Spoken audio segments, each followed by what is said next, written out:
Alright, I'm turning on the mic and I'm turning on the camera. So you should be hearing me and seeing me fairly soon. Just let me know in chat when you can, and we're going to get going here.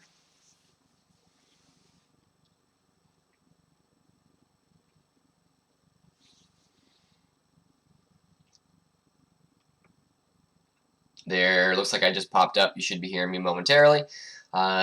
So let's kind of get going, right? So we are talking about the Age of Absolutism tonight, right? So this is just going to be a recap of our last kind of two sets of notes during this unit, this topic, whatever you want to call it.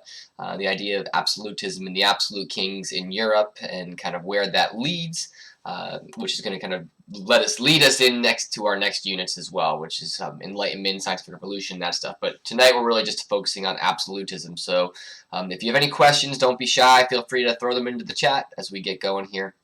As sometime in the middle here, I'll be talking about the bonus points, bonus question. So anyway, let's jump right in. I'm going to turn the captions on so we can, anyone needs them, here they're on the bottom at this point. So we are talking about the 16th, really 16th through 18th centuries and this idea of absolute rulers and absolutism, right? So we started off talking about, in particular, France and Russia as our two main countries that you need to be aware of. So we know that the Age of Absolutism is going to take its name from the absolute power that these monarchs in Europe are going to work towards. Often they claim authority in trying to really have authority without any limits in their power, right? That's what the word absolute means, absolutism. It means having no limits on what they're able to do and their power. There's nothing to check their power, right? So often the characteristics of these absolute monarchs, you have this centralization of power in the monarchy, right? Often by eliminating the competition, right? So the competition can look come from a number of different places, right? Often the nobles or the lords, right? These noble people are often wealthy and rich and have people that follow them and that are loyal to them. So if you can get a number of these together, they often can be problematic to a king, right? You also have things like religious leaders and religion potentially being a competitive aspect as well. So we'll talk about more about that in a second. So the idea is that the monarchy is kind of eliminating these competitions wherever they can and then centralizing the power within themselves, right? Often you're going to be talking about the divine right of kings, right? So this thought and this idea that these kings are actually receiving they receive their power from God, right? God created the monarchy, this higher power. It created the monarchy. It's putting them in charge, and therefore they feel the king is then answerable only to God, right? Therefore, they are able to do whatever they want, right?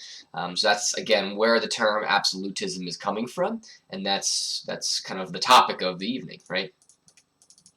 So we started off talking about King Louis XIV, right? The Bourbon, it's French, right? It's not pronounced Bourbon, I believe it's Bourbon.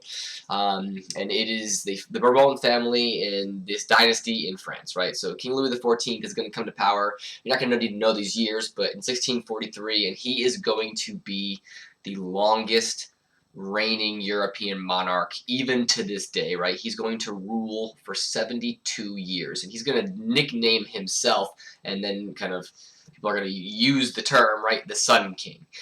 So often people associate a prosperous kind of time period, for the most part, in France during his reign. In real analysis, sometimes it's a little bit of a hit or miss. He kind of fights some wars that are going on that are a bit wasteful, that don't really get anywhere. But you also, do have some other prosperous things going on. And under him, France is for sure going to become one of the most powerful kingdoms in Europe, right? You will not need to know the date 1643. I'm just saying there because it's there, right?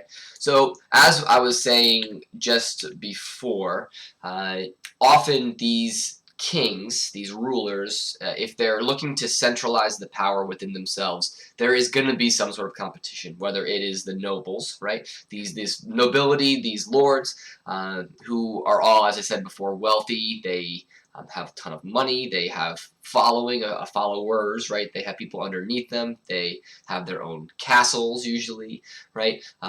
They are formidable people within themselves, right? And if any one of them wanted to cause a problem for the king, they could. And if you got a number of them together, form an alliance together to kind of try to take out the king, this could lead to issues for a king.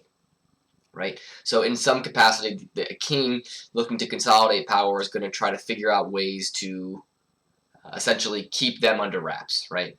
Next, you have the church, right? And King Louis XIV, he is also going to try to attempt to control the church as a means of controlling the people a little bit, right? If he is able to kind of be in good graces with the church and being able to, sorry, my dog just kind of popped up right next to me. If he's able to control the church, then it's another way that he is able to kind of control the kingdom and control the people, right? Because the church at this time specifically, had quite a bit of say and quite a bit of power. And then lastly, in France, you're going to need to worry about the Estates General, right? Which is a legislative group. It's a group of people that are coming together that were able to pass laws, and they could control taxes and things like that. And ultimately, if you are king and you want absolute power, you don't want anyone else being able to pass laws, right? Because you want to be able to have complete say in what is going on in your kingdom, right? So he attempts to subdue the nobles, right? We know that King Louis XIV is going to subdue the nobles by bringing them into his palace, right? And they're going to hold their court at Versailles, which is not mentioned yet because it's not in the slides, but you guys should be familiar with it at this point. So that's one of the ways he basically keeps his enemies close, his friends close and his enemies closer, by keeping the nobility all nearby in ways that he can kind of listen and hear and prevent them from scheming with each other, right? He controls the church. He eliminates the Estates General as a means of kind of preventing other people from passing laws, right? All these things are ways in which he consolidates his power to effectively try to make himself an absolute ruler, right? All right. So once he does these things, right, he does become this absolute ruler, right? There's this French phrase, I'm going to butcher it probably, as l'état c'est moi, which is I am the state, roughly translated, right? And the power of the French monarchy is probably most evidenced by Versailles, right? This palace of Versailles that's created, the amount of wealth and resources that are put into this are effectively incredibly, it's just incredible, the amount of resources that are put here, right? And it shows the power of the monarchy in France. It's a symbol of the power of France as a whole, right? And under King Louis XIV, with this and other things that he's doing, right, France is going to really become probably the most... Okay, the cat is nowhere nearby, but I can probably show you the dog here in a second. He's licking himself underneath my desk. Actually, that's not reaching. Whoops. That's not going to work. I'll see if I can get him out in a second. But anyway, as we move on here. So, anyway, France has basically become one of the greatest powers in Europe as a result of King Louis XIV, right? So, this is just him in all of his glory right here. So let's move into, when we watched this video on Versailles, you did your little tour. So let's move to Russia, right? So Russia, we know, was controlled and ruled by the czars, right? The czars are essentially the kings. It's just a fancy title for meaning more or less the same thing, right?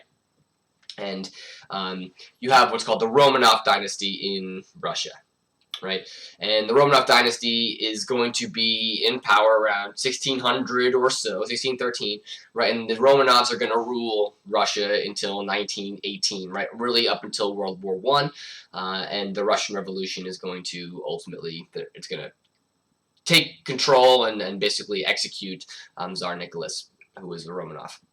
So Peter the Great, though, is the first major great Tsar of the Romanov family, right? And he's going to become Tsar in 1696.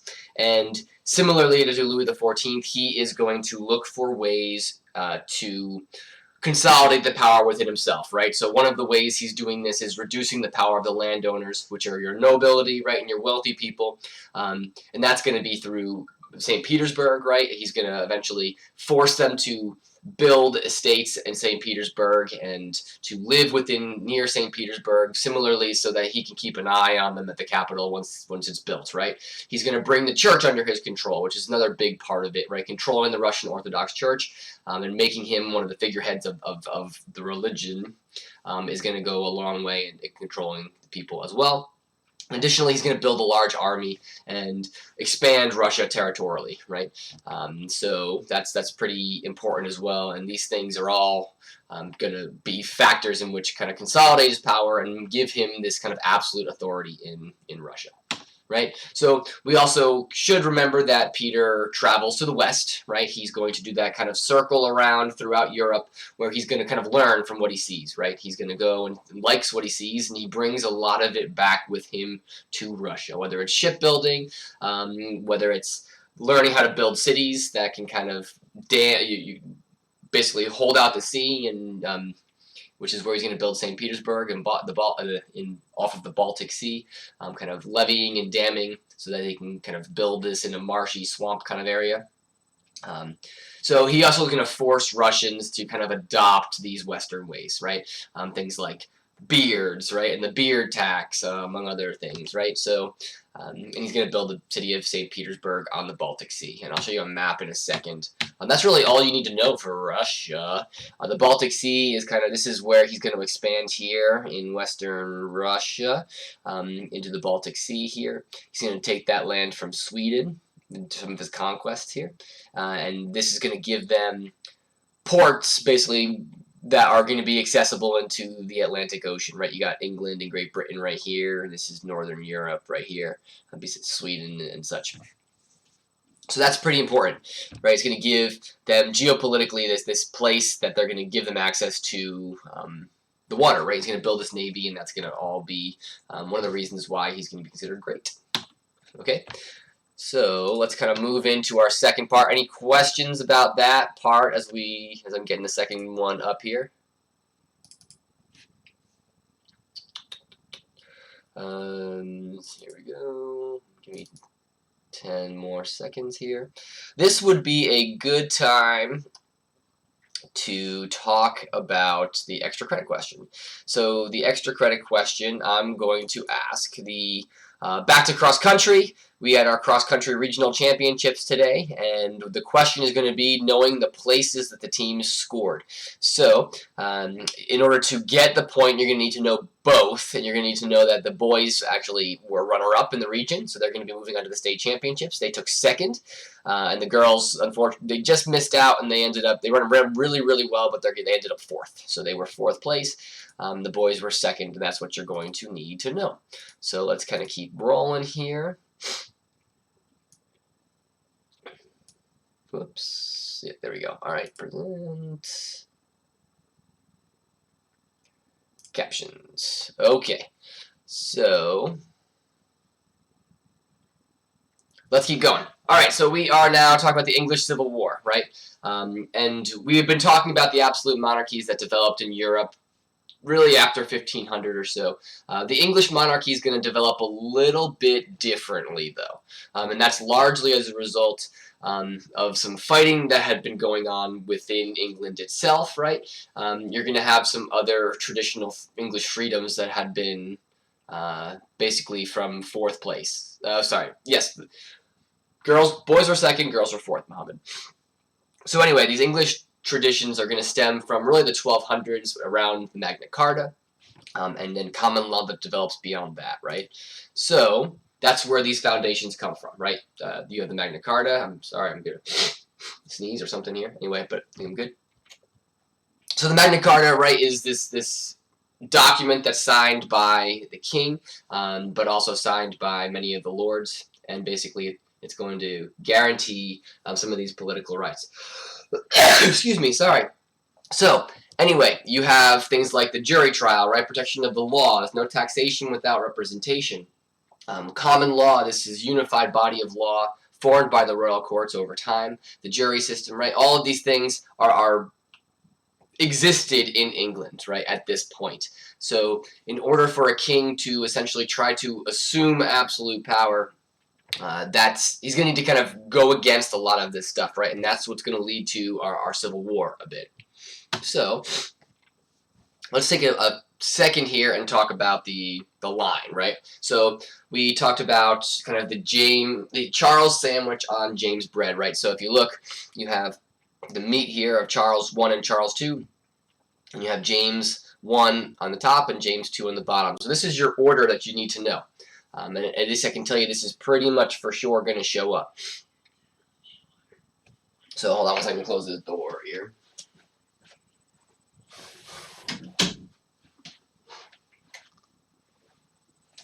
So anyway, James I is going to take over as the closest living relative to Elizabeth, who when she dies, right? So he's going to take over, and he was the King of Scotland prior to this, and ultimately he's now going to become James I of England as the king, right? So he is then going to have a son, Charles I, right? And Charles is going to be where this all kind of runs into some problems, right? He believes in this divine right and believes in absolute power, and he's going to flaunt it and try to use it, right? So he is going to fight with Parliament over taxes, right? He needs money for conflicts that had kind of started with France and Spain, and when Parliament refuses, he is going to dissolve this, right? So he's going to basically tell Parliament to go away, and he'll call them back if he needs them, which is to Parliament, they see this as a slight, and it's kind of going against the kingdom a little bit because Parliament was a representative body of the people of England. The Lords, really, but they theoretically represented their people. So when he dissolves Parliament, he's going to end up needing to call it back a little while later in attempts to try to get more money for these wars that he's looking to. And so he calls them back, and Parliament agrees to give him the money under a circumstance, right? And the circumstance is signing what's called the Petition of Right. And the Petition of Right, there's a couple points, right? And these points include things like he can't imprison subjects without a cause. He can't levy taxes, so he can't make taxes without Parliament's consent. He can't do things like house soldiers in private people's homes. And he can't impose martial law in peacetime, right? And the thought is that this is basically showing Charles that the law and Parliament kind of stands equal to or above the king, right? So Charles, who believes in kind of divine right and believes in an absolute power of a ruler, he's going to sign it just to get what he wants, but then he's going to basically ignore it. He's going to dissolve Parliament again, and at this point, he's going to impose more fines and tax on the people to try to continue to fund these wars, and his popularity is going to go really start to drop, right? So this is now when you get the Civil War that happens, right? So members of Parliament and people that are brazen enough to kind of do this are going to join up, and they're going to start a fight here. So you're going to have the forces of Parliament, the parliamentarians, also known as the Roundheads, that are led by a man named Oliver Cromwell. And Charles I is going to lead the Cavaliers, or the Royalists, and you're going to have this fight between the Roundheads and the Royalists, right? And to make a long story short, Oliver Cromwell and the Roundheads, the people that are loyal to Parliament, ultimately win, right? And when they win, they're going to actually put Charles on trial for treason. And the trial is not going to go in Charles I's favor. He's going to be found guilty of treason, and he's actually going to be executed, right? This is a pretty serious deal, the king being executed, and it's sending the message that no king is absolute, right? And that's a pretty big message to get out for sure. So at this point, you're going to have Parliament is going to establish what is known as the English Commonwealth, right?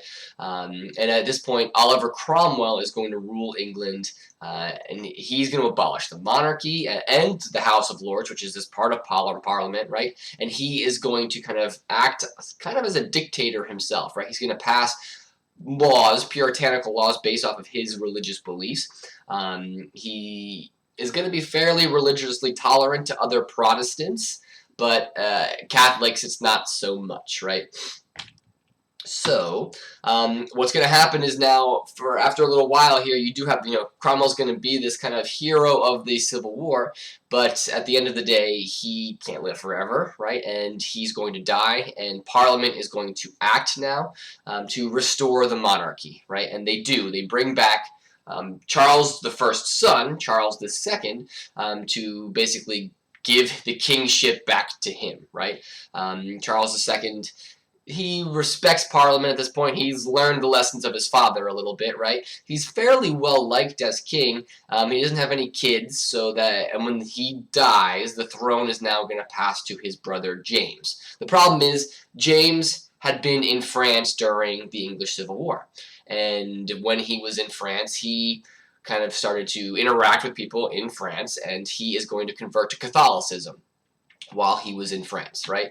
So, when he now becomes king as a Catholic, this is seen as a bit of a problem for the largely Protestant England, right? And most of the officials are Protestant. The religious the religious apparatuses in the kingdom are going to be Protestant, and they see a Catholic king as a problem, right?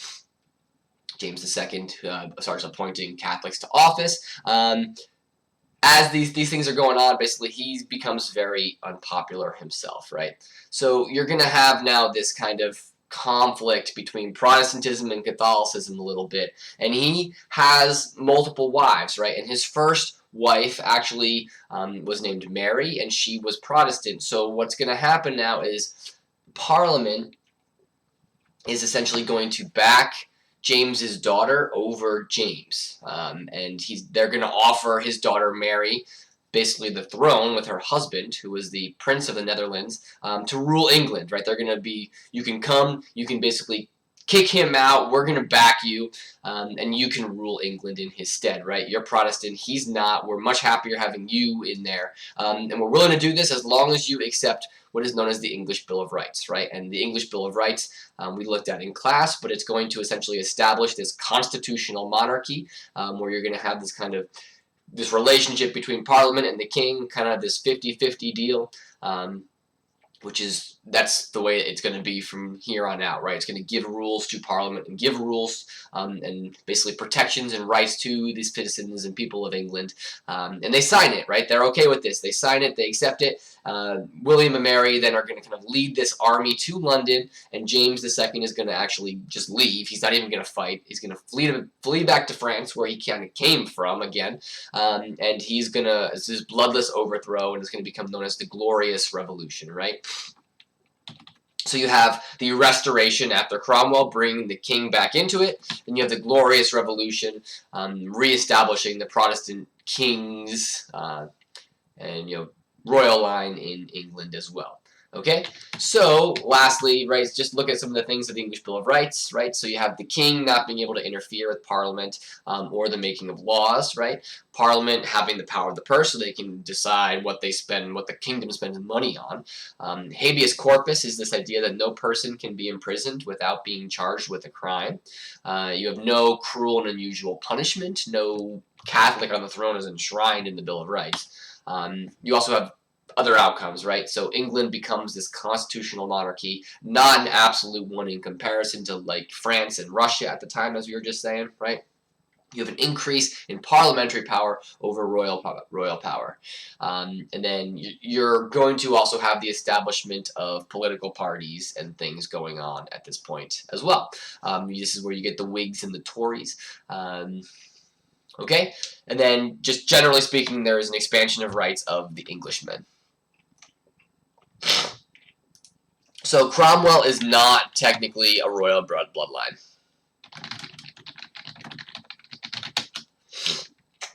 The royal bloodline will be restored post-Cromwell. So when Oliver Cromwell dies, what's going to happen is effectively you're going to get established back to the bloodline of the royalty. You're going to have the restoration is what it's called, right? Okay? So that's it. That's the whole quiz. So there's not a crazy amount. It only took us like 20 minutes or so to go over all of it. So that's not too bad. Keep reviewing your notes tonight. Even day, you're ready to take it tomorrow. Odd days, you're taking it Monday. So if you have any other further questions, now is the time to throw them in the chat. Otherwise, I'm going to probably turn this off and get on with my night and leave you guys to your studying. So, any last questions?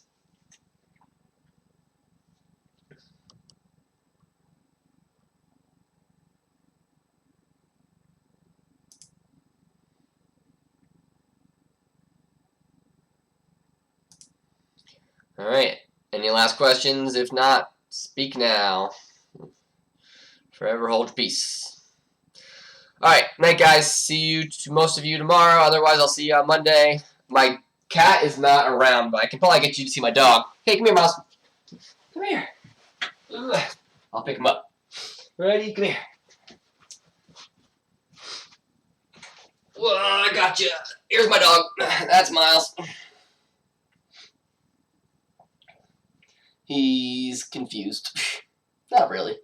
He's okay. Anyway, he's kind of heavy, so I'm going to put him down now. I don't know where my cat is. He's not around. I'll see if I can get him real quick if he's down here, but I doubt it.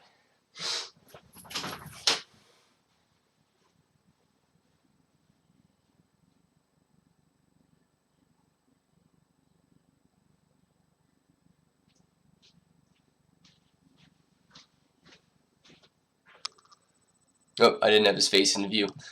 Anyway, alright, night guys, I don't see the cat, so see you guys later.